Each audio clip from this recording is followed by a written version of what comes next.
Good evening to our viewers across the country, in the region and overseas.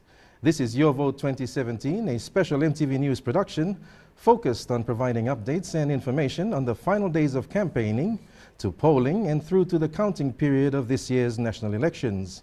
I am Neville Choi, and my co-host for the program is veteran journalist Titi Gabi. We begin our program tonight with a look at the hotly contested seats in the National Capital District. There are several major changes to the way polling will be conducted in the National's capital.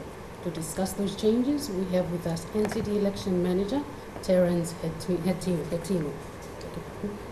Mr. Hetinu, welcome to the program. It's been several weeks of campaigning, and despite a slow start here, it has continued to pick up. What has been your take on campaigning in NCD so far, and what has been your major challenges? Thank you very much, Titi and Neville, for the opportunity to be able to come up on MTV tonight, to be able to give a little bit of rundown on what is actually happening in Port Moresby, the nation's capital. The campaign part of the process is almost winding down. So far, since nomination opened at the time of the start of the election preparations and the nomination period, since that, the campaign has been going on throughout the entire city. And from my observation as an election manager who is actually going to run the election in the city of Port Moresby, I'm very impressed by the way the candidates are behaving, in the way they plan and carry out their campaigns. Although there are a few instances where we hear that candidates have not been good with each other, tried to exchange words and a few punches or that sort of thing, and become violent a little bit, but mostly the entire city is quiet in the way election campaigns are conducted in the past elections that we've seen in the country, and especially for Port Moresby City. It's relatively very low, the profile that candidates put up. They've kept a low profile on the way they do it, and I think our expectation primarily that there will be a lot of problems.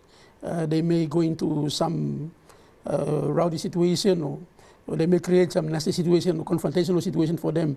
That kind of thinking didn't happen or eventuate as we are winding down towards the countdown on June 27, the polling day.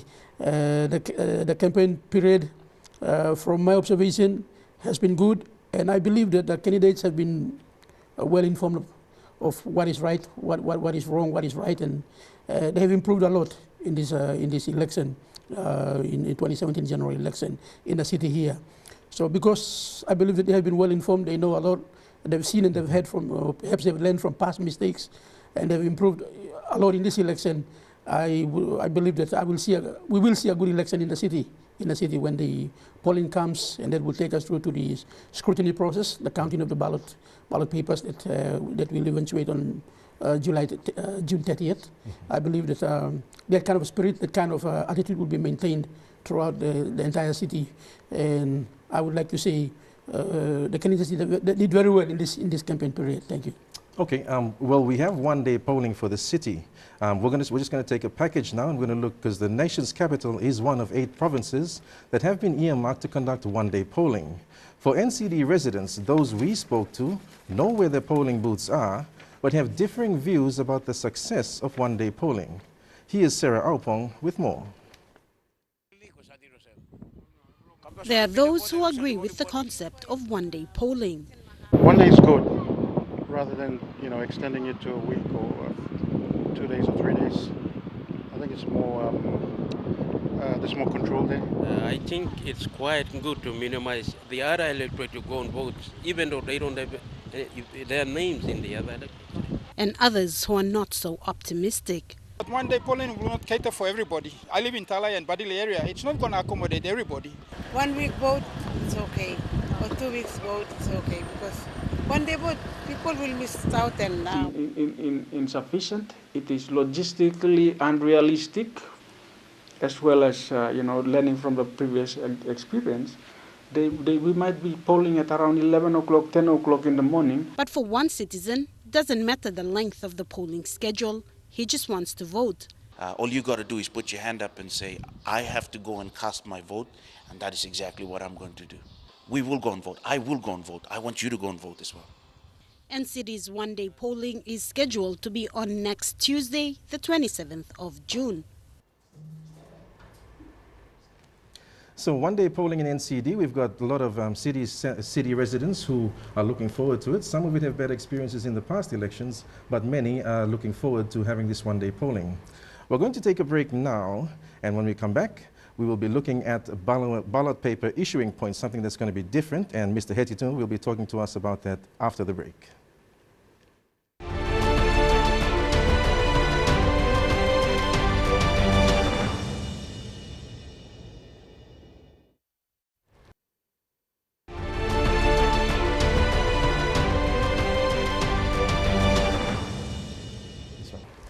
Welcome back. There is a big change to the voting process for city residents this election. Polling locations with more than one booth and voters' names to be separated and allocated to ballot issuing posts. Can you walk us through these changes and what NCD voters should be aware of before they get to the polling stations? Thank you very much, Titi. This is a very interesting one here that I believe the city residents or the eligible voters in Port Moresby should be able to grasp hold of everything that I explained tonight. It is a big change. There's a big change in the way the election is conducted in the city here in Port Moresby.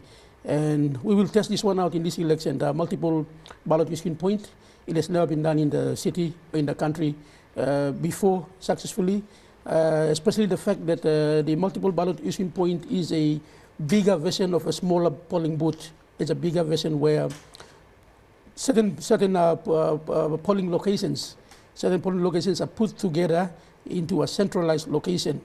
That is where, in the cases of big polling locations with 1,000 to 2,000 voters, we have seen in the past that because we do conduct one-day polling in the city, this is not the first time one-day polling will be conducted.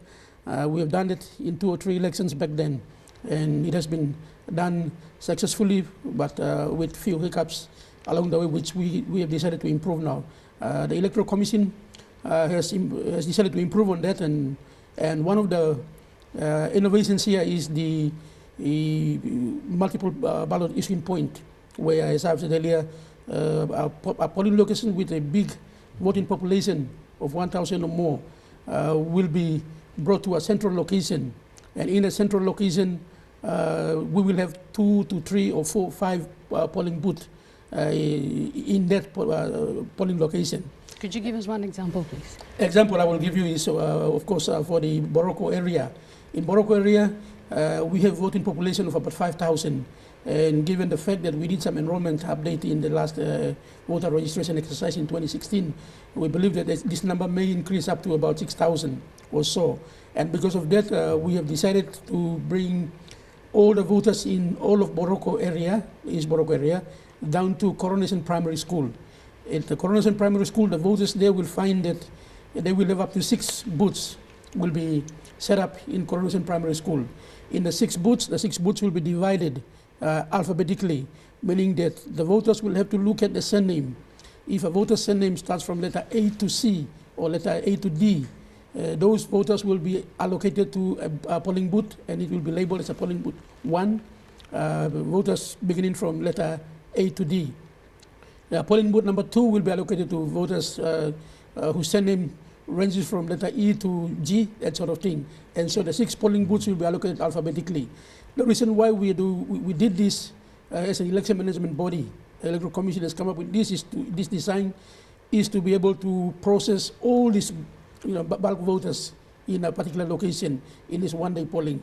So we believe that the 6 allocated polling booths in that location in East Boroko or Boroko area will be able to process all the 5,000 plus voters of Boroko and so forth. In the city, we have about more than 15 centralized locations where you will find, voters will find on polling day, multiple ballot issuing point where we have these booths, different booths that are set there according to the alphabetical splitting of voters and allocation of booths in that area. So the only change so far that you're mentioning with these one-day polling and the booths especially are that queuing up will be different around this time. So queuing up for the booths will be different. Now the voters, will they be given directions on the day, on the polling day, when they show up at the stations? The queuing will be different, of course. In the past, we have seen that there is only one long line of voters standing to have their turn to check their names and to be processed into the polling booth, so that they can be given the ballot paper and they can do their voting. This time around, based upon the recommendation of the Commonwealth observers in the last election, 2012 and the 2007 election, the Commonwealth observers have decided to recommend few things to the Papua New Guinea Electoral Commission, where PNGEC must make important changes in the way we conduct elections, and that is the queue, the issue of queue. In the past elections, there is only one queue, and then we see everybody standing on the line together, both male and female. But in this election, the commissioner, Mr. Patiles Gamato, has decided to take on board a recommendation by the Commonwealth Observers Group, and he has asked us to implement that in NCD and probably other parts of the country where the commissioner sees fit or that must take place. And NCD is one of them. And voters will find at the centralized or multiple ballot issuing point polling locations, they will find that we have two lines for men and women, or male and female lines. In the past, females have not been given that opportunity. The male voters tend to have the dominance over the female. And so voting age girls and women didn't have that opportunity. The male tend to become more dominant during the voting process, and they keep the women out, or they keep the females away.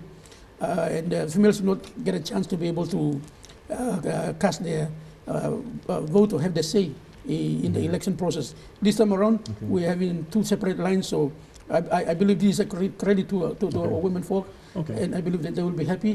They'll be glad about this big innovation that is coming up. Okay, thanks then. Thanks very much, Mr. Hetinu.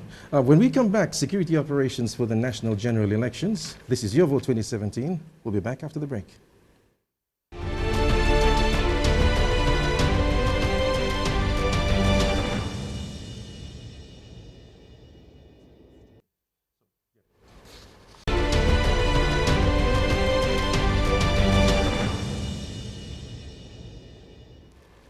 Welcome back to Your Vote 2017. Provincial police commanders in all 22 provinces are now in charge of all security operations for this election. Unlike previous elections where directives were issued from Port Moresby, PPCs will now be in full charge of all security personnel, including members of the PNG Defence Force and correctional services. Already, members of the Joint Task Force team have been deployed to all 7 divisional commands in preparation for polling. The largest deployment was to the 7 provinces in the Highlands region. This includes over 500 Port Moresby-based police officers and an additional 300 Defence Force and Correctional Services personnel. So during this polling, they must always have tight securities for around to protect the women especially, and the young girls and the youths. In the National Capital and Central Province, voters have compared this year's polling to the 2012 polling period. It was interesting, and votings it was really interesting because we have securities around there where we can pull and what. Like the past years where the spirit was high and we felt safe, and it was from our own heart we voted. But right now there's a lot of things that are going around, especially we people of Port Moresby, the Motukoitabus, we feel we are a threat. The joint operation costs 120 million kina. As the commissioner and the person responsible for talking to the government to access funding to support us in the elections, that is my responsibility. You have a responsibility, and your responsibility is to provide the environment safe for our men, all of the population going to be logona casting vote long. Okay, Mr. Hetinu, now we talked about one-day polling, we talked about having a separate line for men, having a separate line for women. There's also an express lane So the express lane, we understand, is to do with people with special needs. Could you just explain how they can exercise their right to vote this election? Sure. The express lane is another recommendation by the Commonwealth Group Observers that they have seen people with disabilities or people who are handicapped or people who with special needs are not catered for during the election process in Papua New Guinea, and NCD was one of them. And so the commissioner also decided that we should improve on that. The Electoral Commission must improve on that. So he has asked us to create express lanes if and when the presiding officer sees the opportunity. The express lane is basically to be able to cater for people with disabilities who are coming in, very old people, old people who are coming in to also exercise the democratic right, and also expectant mothers who may be standing in the queue for a very long time, or mothers with children who have been there for a long time in the queue. The presiding officer has to immediately identify that and be able to pause the normal process and call these people over, police people with special needs, assist them, get them to be processed quickly, and then he continues with the processing of the rest of the people on the line. So this is one of the new things that the voting population in NCD and also elsewhere in parts of the country will be able to see the express lane, where the PO will have to, the presiding officer will have to immediately call for that. And the scrutineers has to be also be aware of that, so that there is no hiccup, there is no problem with that, there is no commotion created if that happens. This is a special recognition given to people with special needs who cannot stand for a long time in a normal queue that normal people will stand. So that is something that we will find. That is a new innovation. Do our election laws define one-day polling? Is it like a 24-hour cycle, or is it as long as there's light out there? The law, our law that states that the polling, one-day polling, in this context, we look at the law says it's 8 a.m. to 6 p.m. in the afternoon. Okay. In the afternoon. Yeah, because we are mindful of the fact that if we're calling it one-day polling, then some candidates may feel that they have not been given the opportunity of 24 hours in one day. Yeah, you're right in that kind of thinking, in that way of thinking. But legally, a day's polling is the daylight hours from the 8 a.m. to 6 p.m. That is the definition of the one-day polling by law. Okay. When you mention people with special needs, some of these people may have carers that are coming with them. Do these carers actually vote when they're given the express lane, when they're bringing these people with special needs to? These people, those who will be caring for the people with special needs and coming, they can also be given that opportunity because they go together and they come out together. So they must be processed together at the same time. It shouldn't be a problem why they shouldn't be taken care of, but I believe the opportunity is there for them to also be processed at the same time together with the person with a special need. Okay. Now voters also have the opportunity to check with the Electoral Commission on exactly where they will be voting. What booth numbers, is that correct? There are hotlines to call the Electoral Commission to see exactly what booth your name is at, so you can just go directly and vote. Exactly. The Commission, especially in NCD, we have set up hotline numbers from my office here in Morocco. Is this just for NCD? This is just for NCD. We have special hotline numbers specifically for NCD, but for elsewhere throughout the country, yes, so the Commission has a separate range of numbers that they can contact the head office in Port Moresby. But for NCD alone, we have separate numbers for the city residents, the hotline numbers for them to be able to check their names on the roll and the polling locations. So you've mentioned also that it's a massive logistical exercise, one-day polling. Do you have enough staff to cater for that, to make sure that it's effectively done? Thanks, Neville. There's a very, very question that comes on everyone's mind about the one-day polling and the entire city. The population has grown. People have settled to different parts of the city. Settlements especially have grown. And we see the vastness of the population that settles throughout the settlements. With the suburbs, it is easier for us. It is very much identified. It's allocated properly, and it is manageable for us within the city limits. Outside of the city, the settlements is very, very difficult for us. People have moved from location to location.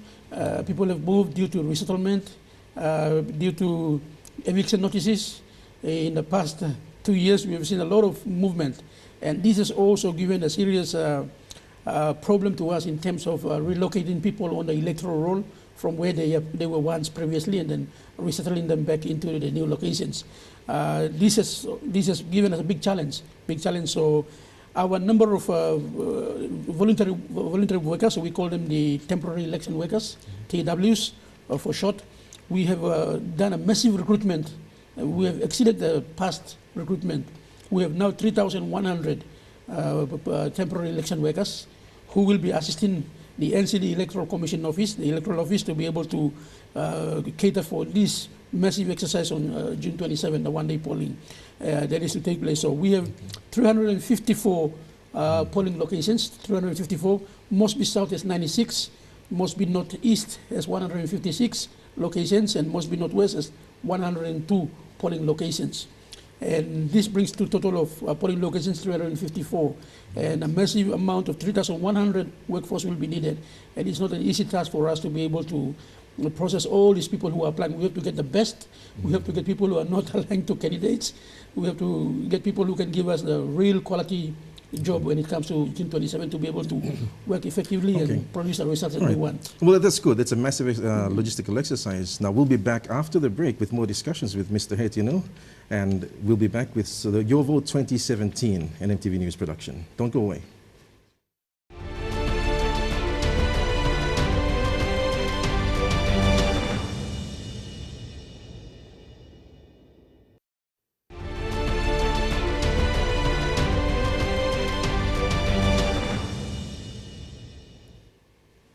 Welcome back to Your Vote 2017. We are with Terence Hetinu, the NCD election manager.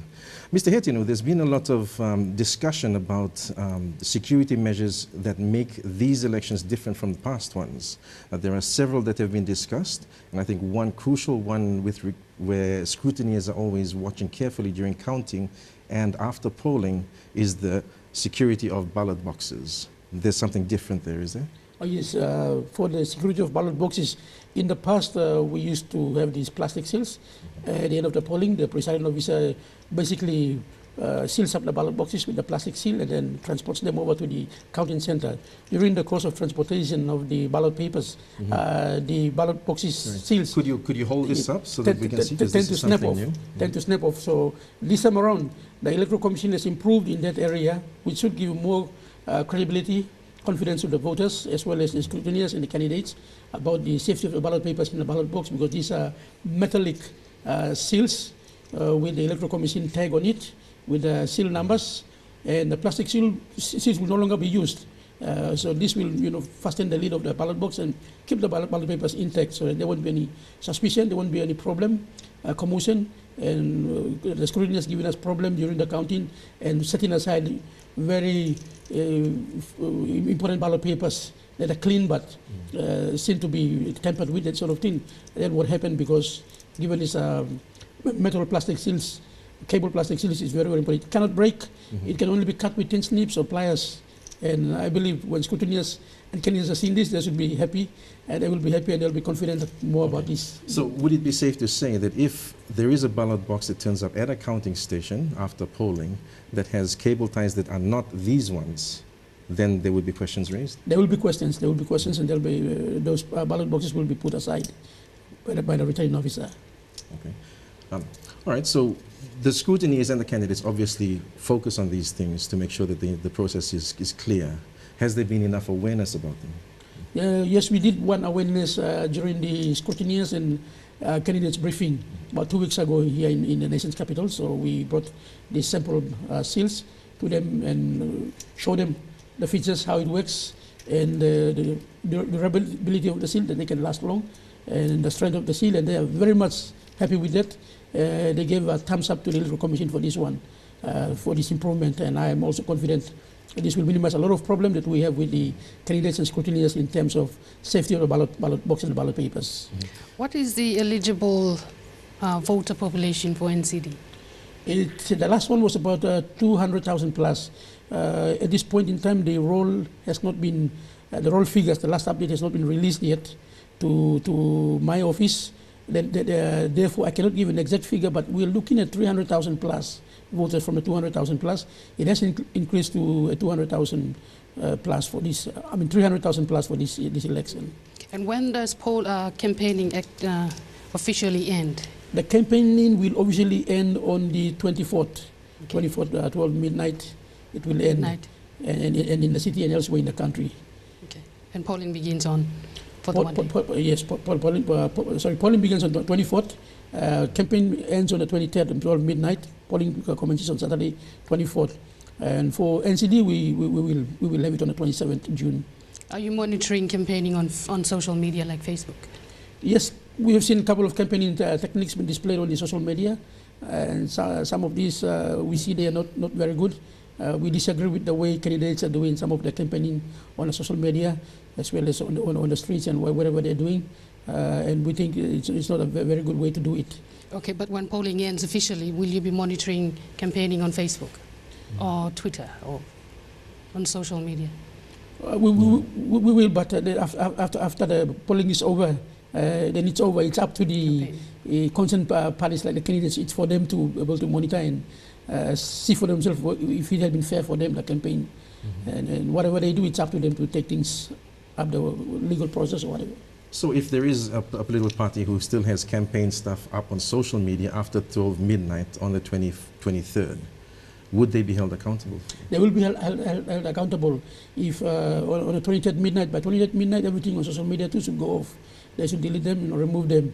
Otherwise, that will be accounted for, and in the event that if they win, it's going to go against them again.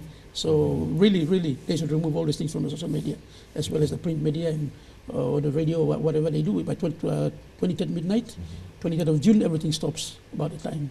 When does counting begin for all centers with one-day polling? Counting for Port Moresby, I have decided with my returning officers that we will, after 27 June, we completed the polling to 28 and 29. We leave it to the presiding officers to complete the reportings, because the reportings are the very important thing that will follow into the counting room, the balancing of the ballot papers and all these things. So we will let 28 and 29 for them to do their what we call the reports, to the report, and then after they've balanced the report, we will get counting to commence on 30th June. It will take us in for another 2 weeks. Okay, and there will also be postal voting, right?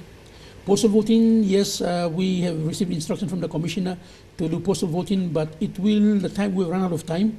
Postal voting at this point in time is only for the security personnel who will be deployed to other parts of the country to oversee the security operations in other provinces. So my office in NCD is open to security personnel who are in the city and who will be traveling out to be able to come up to my office at Boroko, and we can be able to help them with postal voting so that they can have a say before they depart and leave the nation's capital. And is there one final word that you would like to leave for NCD voters before we go into polling? Thank you, Neville. My only final word that I would like to leave for the voters is to turn up on, especially to the voters, to turn up early on 27th of June. 27th of June is a one-day polling, and I would like to see them as early as possible to the voting, the nearest polling location that they are located to, and to be there to vote at 8 a.m. And by 6 p.m. in the evening, we shouldn't be having long queues like in the past elections. Also, the people tend to come around 12 after lunch, after midday, and that's not very good. They'll just have to make it earlier. They'll just have to make it quickly, and they have to come. All right. Well, thank you very much, Terence, for coming in and sharing with us about what the NCD voters can expect. So we've heard from NCD Election Manager Terence Hetinu about crucial new changes to polling, which hope to ensure that all sectors of the city are able to exercise their right to vote. There will be multiple polling booths in areas with higher populations, and names will be listed in alphabetical order. There will be 3 distinct lines, one for men, one for women, and an express lane for people with special needs. This election has added security features included to add more confidence in the polling process. One-day polling is set for Tuesday, June 27th from 8 a.m. in the morning to 6 p.m. in the evening. That day is confirmed, and we hope to hear the gazettal from that, as a public holiday in the nation's capital. We'll find out more as the week wraps up this week. Over the next 3 days, we will be bringing you information and updates about the final days of campaigning and the onset to polling next week. If you don't know where you need to go to vote, you can visit MTV online or search YourVote2017 and our Facebook page. Get in touch. We'd like to hear from you. And until we do this again tomorrow night, I'm Neville Choi. And I'm Titi Gavi. Good night. Good night.